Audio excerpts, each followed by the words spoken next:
Hello, investors. It's Don Vandenbord, Senior Portfolio Manager with Revere Asset Management. Today is Friday, February 10th, 5:08 p.m. Eastern Time, coming to you from St. Augustine Beach, Florida, with the Big Show, the Friday edition of the Revere Market Insight video, where we take a look back at the prior week, take a look ahead at what is important to know for next week, and update the world famous 21 over 21 leaders list. I got a lot of feedback from last night's shortened video. Some didn't like it. More seemed to like it. But those videos have just gotten way too long. And for one thing, a lot of them were longer than the Big Show. How can I call this the Big Show if it's smaller than the videos from Monday through Thursday? That's just wrong, and we strive for accuracy here at Revere. So we will continue to trim the Monday through Thursday videos back a bit. Friday will be the extended edition with the updated 21 over 21 list and some other key tidbits thrown in. So let's get right into it. State of the market, we are in an uptrend. Check over here at the leaders list. A little bit of a step backward this week, but is it really as bad as it feels? It's a unanimous among the staff at Revere that it feels worse than it actually is if you look at where the indexes are relative to where they've been this year and even through December. So leadership, we did have a lot of turnover in the 21 over 21 list, and that is a little bit of an alarm. We put the yellow sub flag on there yesterday, and we'll keep that there. Yesterday, the Dow had a close below the 21, reclaimed it today. We're going to keep the yellow arrow on there anyway. Medium term, 50-day moving average, Dow sitting right on top of that. Also, we're going to keep the yellow arrow there. Also, long term, all five above the 200-day moving average, and the slopes of the lines continue to be a mixed bag. The worst is the NASDAQ 100, although it's less than 50 cents now every day that it's declining. The S&P less than a point now. Small caps and mid caps basically flat. The Dow went from it's so close that it went from uptrending on Wednesday to flat or mildly downtrending yesterday back to uptrending today. So it's very close. The market needs to pull itself up by its bootstraps, stop the pullback from this week. You know, the market, we often look for a reason, and at least there is a reasonable explanation for why the market's doing what it's doing. Not that we need it, as price is the only thing that pays, but we'll dive into that a little bit more when we get into the charts here. So what happened today? Started off not looking too good, gap down on all of the indexes. But by the end of the day, all five of them found support at their 21-day moving average. We had a mixed closed. The final numbers here: G6 growth lag today, down 0.62%. S&P 500 up 0.22%. Nasdaq was the laggard, down 0.7%. Dow, the leader. This has been the big turn this week with the change pointing directly at the employment report of last Friday that kicked rates up and kicked growth down. And the Dow is a defensive index or a more value type index than the Nasdaq 100 or the S&P. It led for the week up 0.5% today. Mid caps up 0.25%. Small caps up 0.2%. Global diversified 60/40 down 0.19%. Bonds selling off all day, meaning rates were rising all day. That's primarily responsible for the negative number here. And let's see, we've got in-house GROTECTION down 0.09%. We'll hit the tail of the tape in the updated 21 over 21 list as we get into things. So let's start off, as we very often do, with the S&P 500. And you can see here the green line right at the top of this inflection point marker here is the 21-day moving average. We got very close to it today. In fact, overnight, we basically touched it. and bounced up. Now the ADMA has rolled over. When the ADMA rolls over and we're underneath it, we kind of really pull back on new buys unless it's a sector or something that's just absolutely standout. And we'll discuss what we did today when we get to the tail of the tape. But uh, the title of this video is the Painful Bull Flag Edition. And I kind of touched on that yesterday. And I want to draw this in here today. This, after a big move up, you could even draw a line here. After a move up, when you pause going up, there's just something called a bull flag. And basically, you're looking at the flagpole, and this is the flag waving in the breeze. It's pretty clear why it's called a flag. And it's just a series of lower highs and lower lows that doesn't change the overall trend.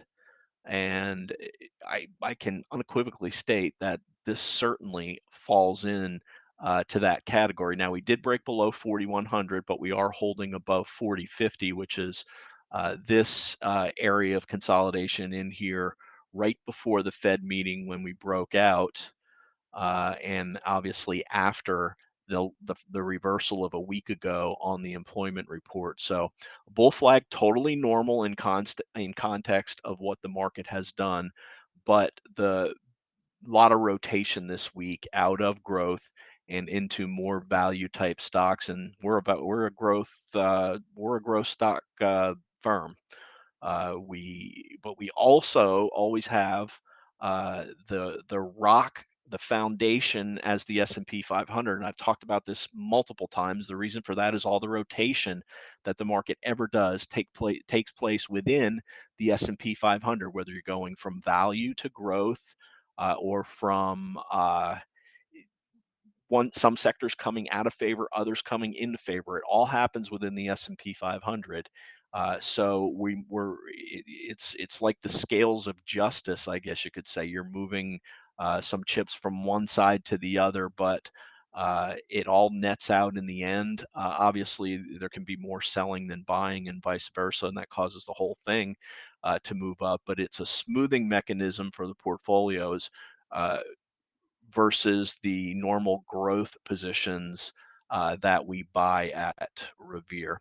Let's take a look at a 60-minute chart here, and you can see again the 4,100 area. Uh, Definitely a problem that we broke below there, and it looked today like it has flipped from what was support to resistance. A couple times we made a run at it. We got to 40.90 a couple times and were rejected there. You could extend that 4,100 down to really 41 or 40.88, 40.93, as that's where we poked our nose below twice before recapturing 4,100. So really, for right now, 40.90 is resistance on the upside, and on the downside, the 40.50 area continues to be support. Today's low was 40.60. So all in all, it's a bull flag. If we break down out of it, or if we break below 40.50, things are going to change a little bit. But for now, all five of the indexes, and you'll see this momentarily, bounced at their 21-day moving average, which is just what you want to see as part of a normal pullback within an uptrend. The NASDAQ 100 down the most on the week, but has been up the most leading into this past week. And we know, plain and simple, rising interest rates are not good for growth stocks. No better example of that was back in February after Valentine's Day in 2021, when rates broke out and growth stocks completely broke down. And that was the top of the big growth run from late 2020. And we learned some hard lessons from that to take a closer look at more broad indicators.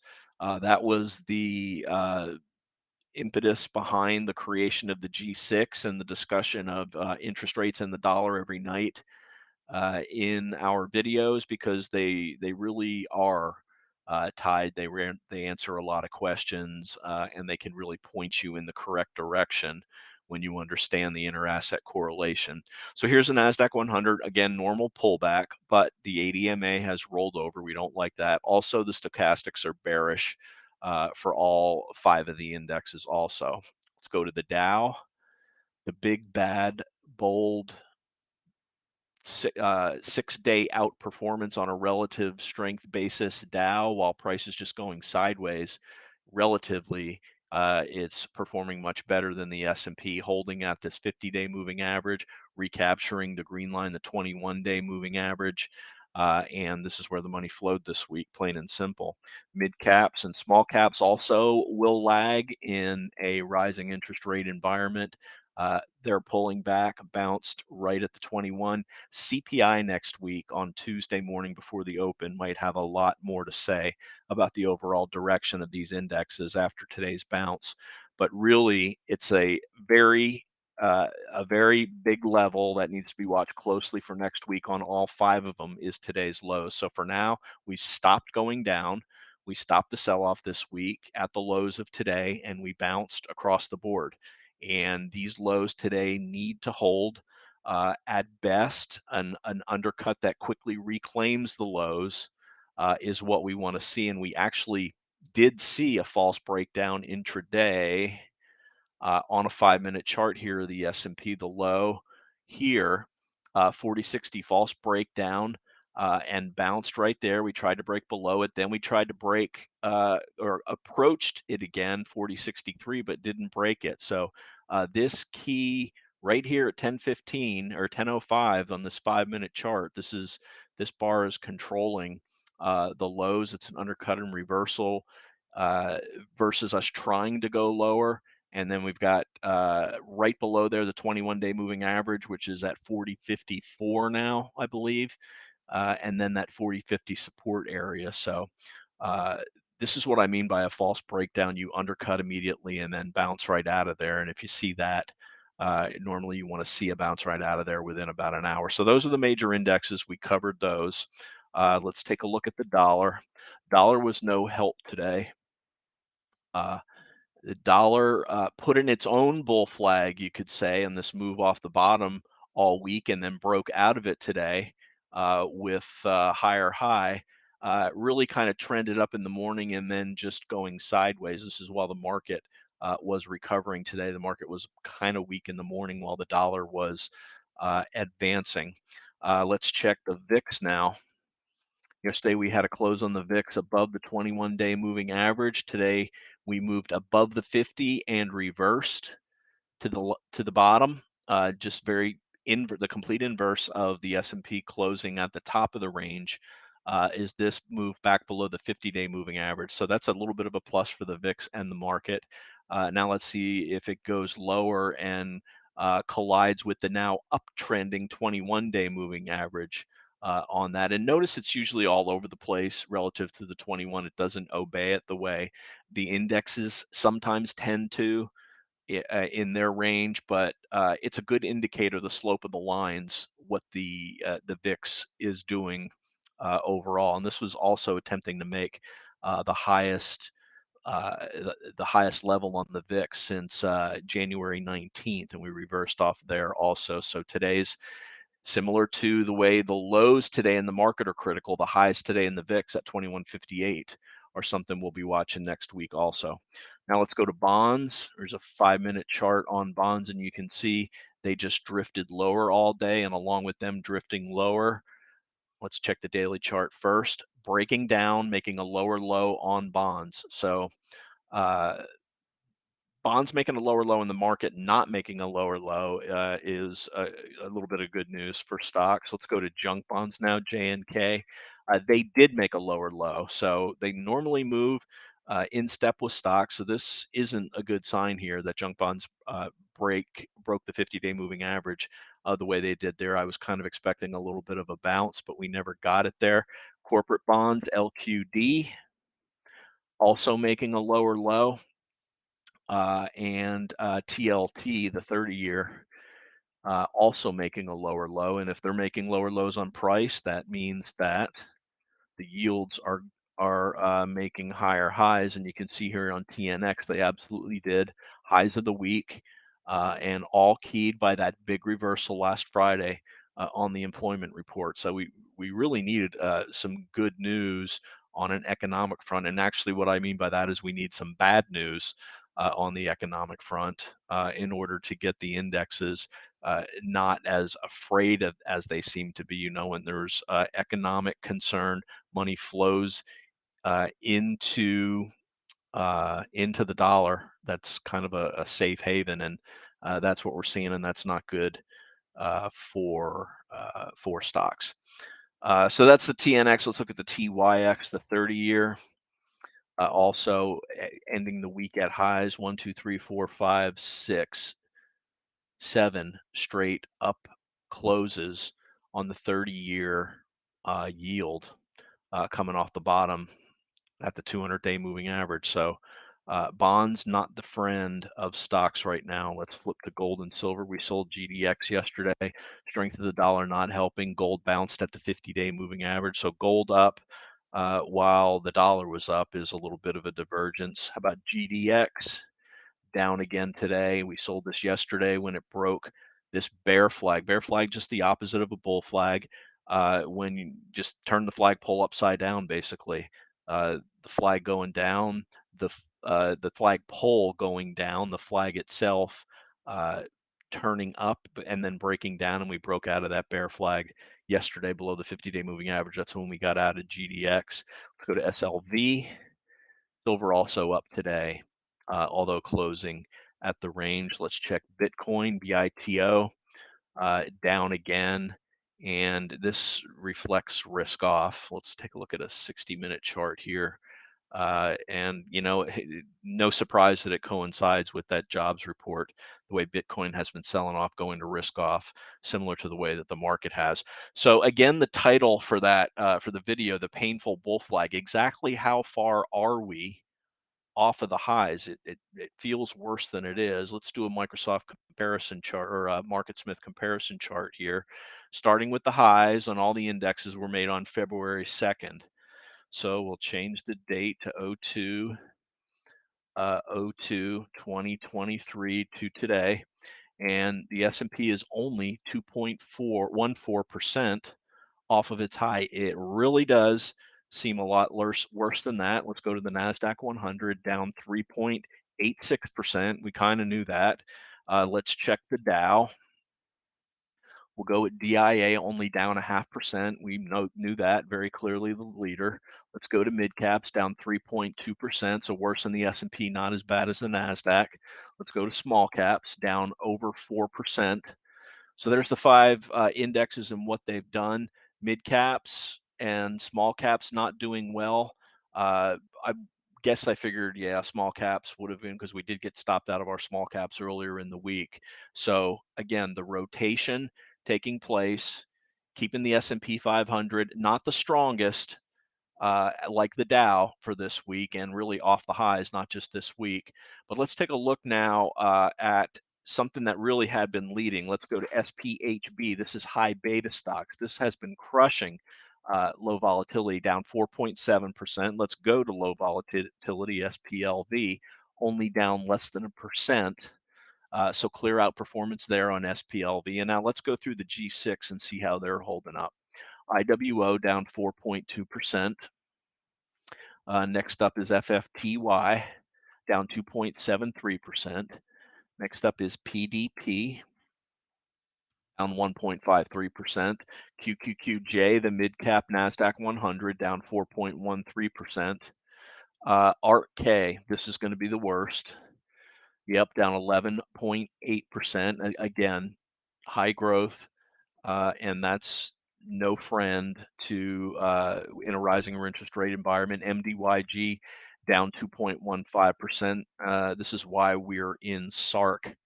We bought SARK yesterday.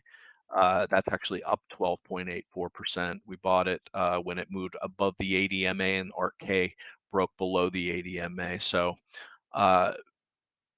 not as bad outperformance in the individual sectors, with the exception of ARK-K, as I really would have expected. But you can see overall IWM. Let's bring up, just for fun, the value components of some of these. Here's IWO, or sorry, IWN is the value half of the Russell 2000. So IWO down 4.2, uh, the value half down 3.85, not much difference. MDYV is mid cap value, down 4.3%, actually worse than mid cap growth, which is 2.15%. Let's go to the S&P 600, which has a better quality of small cap stocks in it. SLYG, this is the growth component, down 3.3%. SLYV, value, down 4.3%. So you can see, generally speaking, it's mid caps and small caps, regardless of whether it's growth or value, that are underperforming. Um, and let's do that's, I think that covers pretty much everything. But the bottom line is, leading stocks not having a good week, and rising interest rates will not help.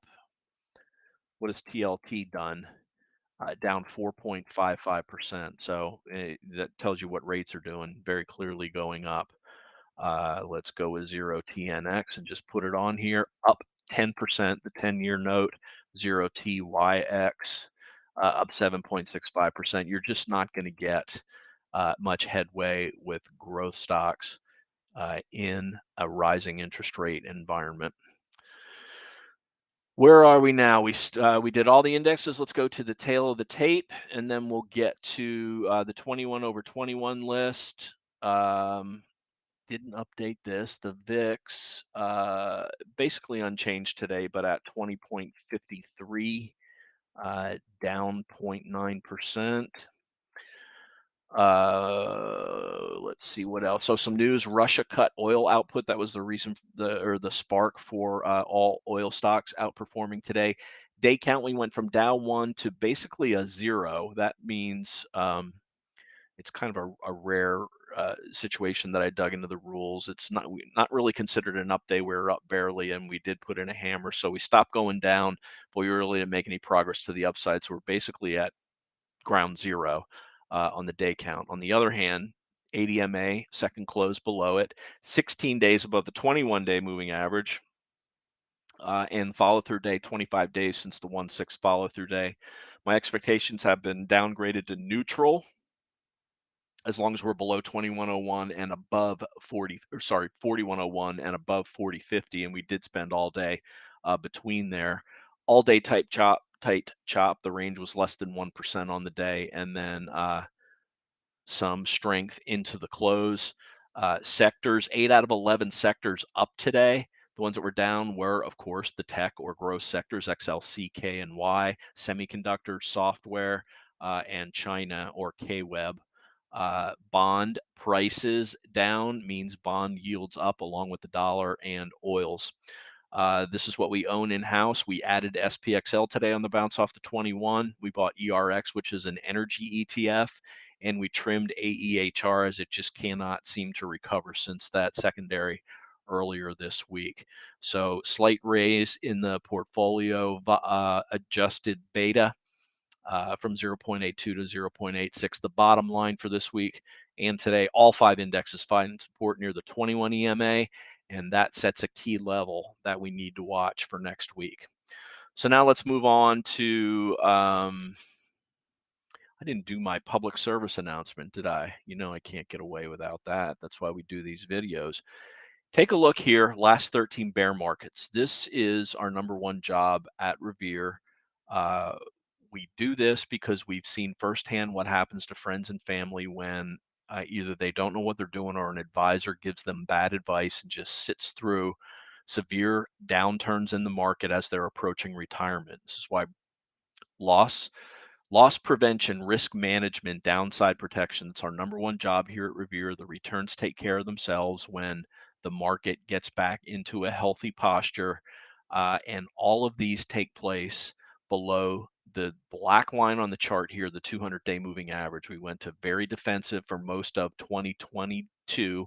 Now 2023, we got back above that line, and it's finally starting to flatten out. We put some money to work. Market doesn't go straight up when there are storm clouds, or we will cut losses, of course, as always. Now we need to see which way this bull flag will resolve itself. Will it be up, or will it break down lower, including a break of the 21? And if you're interested in this approach, reach out. I'm Don at revereasset.com. My partner Dan Stewart is a CFA and is knowledgeable in all areas of the finance world, and he'd be glad to talk to you. That'd be Dan at revereasset.com, or call 855 Real Wealth. That's 855 732 5932. So now let's go to the 9 stocks that fell off of the 21 over 21 list for last weekend. There's some lessons in here. So this really is just forming a big cup and handle. This is a biotech index, but we got stopped out 3 closes below the 21, bounced at the 50-day today, and lack of relative strength, which you normally see when you're putting in a handle. But again, biotech is the quintessential growth area of the market, along with anything tech related. So no surprise that biotech started to lag starting last Friday. So that's the first one that got punted off. Crocs, a growth stock, had a nice run since breaking out here, and then just started to go sideways and then started to roll over. And you'll see this a lot. From when you go from overbought to oversold, you pretty much are going to at least come down to the 50-day moving average. And that's what we're seeing with a lot of these. But this isn't the 50 over 50 list. This is the 21 over 21. Nothing wrong with this. It bounced where it needed to. Earnings next week will be important for its next move, but if you're longer term focused and you're holding Crocs through this, no reason to panic. However, you know, it is 12, 14% off of its highs, and it did break the 21, so therefore it comes off the list.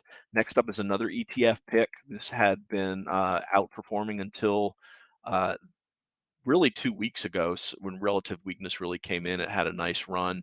And this is why we like to take offensive profits and use a break of the ADMA. After trending for weeks above the ADMA and you break, the odds are you're going to head pretty quickly to the 21. So we often use that as a spot to lock in some profits. Next up, Nike.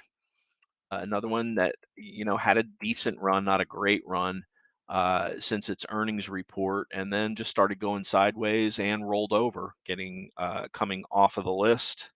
NIKE. Next up, Meta. Now this hasn't broken 21 day, but it broke the low of its gap up, and we kind of use that as a guideline. The best don't ever break it, or they break it and then reclaim it.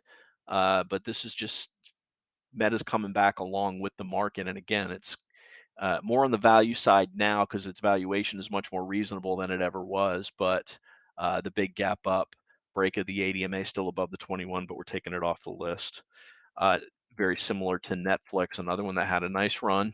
But this not only broke its uptrend since its earnings gap up, didn't really make a lot of forward progress and closed below the 21 today. And again, part of the NASDAQ 100, and the NASDAQ 100 is growth. I've said it once, I've said it probably 50 times in this video, and you're probably tired of hearing it. So let's move on to AEHR, which we cut most of our 2/3 of our position today on a break below the 21, right at the pivot at 30, or not the pivot necessarily, but this shelf where it broke out. Normal for it to pull back there during a correction, but it did break the 21. Next up is TMDX. Great story. Growth, though, and pulling back. Growth is underperforming. Broke the 21 today. And finally, Melly uh, broke out, went up about 10%, reversed all the way back to the pivot now, and a break of the 21. You can see the relative weakness over the last 2 weeks, especially since last Friday. Okay, those are the 9 that got booted off. Now, starting with number 21 and going to 13, these are the new ones.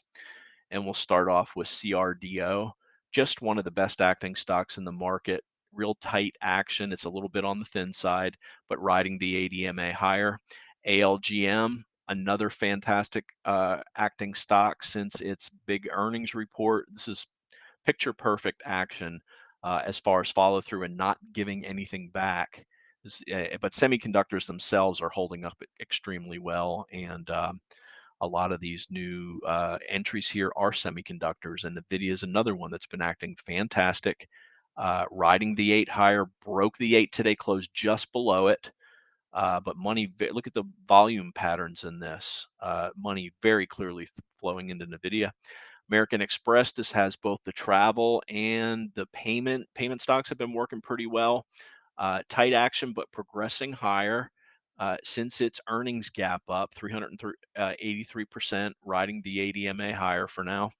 Mobileye, another one acting great since its earnings report.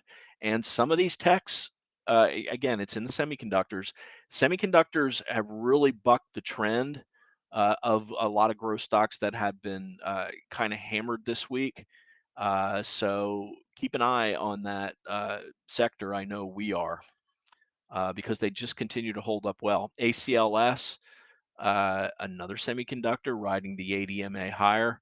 Boeing back on the list. We took it off last week when we got stopped out of part of our position and it closed below the 21, back above it now, putting in a little bit of a flag. Uh, Pretty good week for Boeing. ERX, oil stocks. Now, oil breaking this downtrend line. And if you can get in on oil on the first day of the rally, sometimes these rallies go 10, 15% in a couple of weeks. The key is to get in early, not late, and a move back up above the 21 and the 50. Basically all oil stocks and the stochastic reset. It's in a perfect spot here for an entry. So ERX is the way we're playing that. You could buy basically any of the oil ETFs. ON Semi, we bought this on its gap up. This was on the list last week, I believe.